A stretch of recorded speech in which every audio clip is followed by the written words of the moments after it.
with 31 Triple Doppler. Well, Grace, like we've been saying all morning, today is a 31 alert day. We definitely have to make sure that we keep the weather at top of mind. Absolutely. So we've had some severe weather the last several days, but today's the most serious of the weekend. And why is that? Well, it's because it's a longer severe weather window throughout the day. We're also going to see stronger winds and more severe thunderstorm warnings. So not just one or two of us, but more widespread across the region. Take a look right now at 31 Triple Doppler, 11:42 this morning. Look at how much lightning there is with this system. Now, I'll go ahead and clue you into a little bit of the details. As we head later into this afternoon and we have more of that daytime heating, that's going to charge our storms more, giving us even more electricity in the storms. However, because these started for us around 11 o'clock, that's actually a good thing. The faster this cold front can move through our region and escape some of that heat, the better it's going to end up being for us. Right now, though, we're still looking at strong thunderstorms sitting in Waterloo, pushing into Cherokee, and then pushing east along 43, making their way into Lawrence County. In Florence, you're just seeing rain, but in Waterloo, you're seeing thunderstorms yet again. I'm 11:43 on 31 Triple Doppler, and in Athens, you're getting dominated by gusty wind and more flashes of lightning. Not severe at the moment, but crossing over 65 and 72, continuing to track east into Hazel Green and eventually making its way into town Madison and even Decatur as well. Now, in our southern Tennessee counties, what we're looking at is mostly to our north in Lynchburg and Middle Tennessee, but in Huntland, you're going to see some of that runoff as well, pushing along 64, heading into your area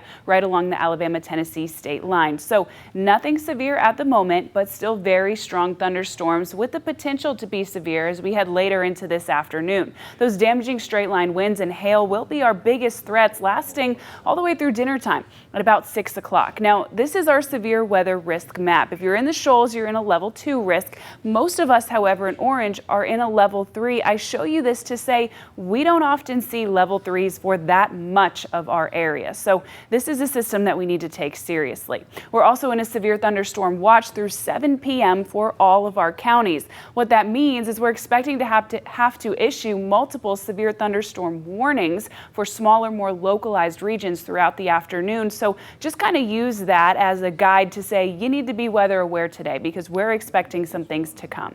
Now, we're going to continue to track this cold front moving south and east, and by 2 o'clock it's widespread in nature, bringing torrential downpours, those 60 to 70 mile an hour winds and hail into the region. So definitely do not plan to be on the roads later this afternoon. If you're having the 3 o'clock coffee, make sure you have it in the office and you don't have to leave to head out to the drive-through. By the time we get to 3:30 and 4, we're looking at mostly our southern counties seeing that stormy activity, but still bringing that gusty wind to us. And then take a look at this. It scoots out of our system shortly thereafter. So when you're heading home from work at about 5 or 6 o'clock this evening, conditions will be dry. However, still be careful. We could have some trees down. There could even be some power outages.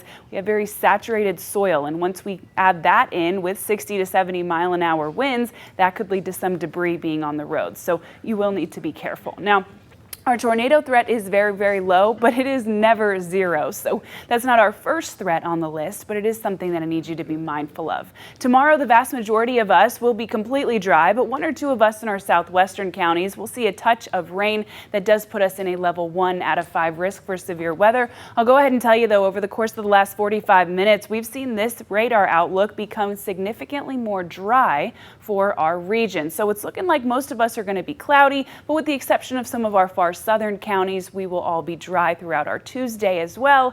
And I, for one, am thankful for that. We have had a lot of weather on the map the last several days. Well, today it is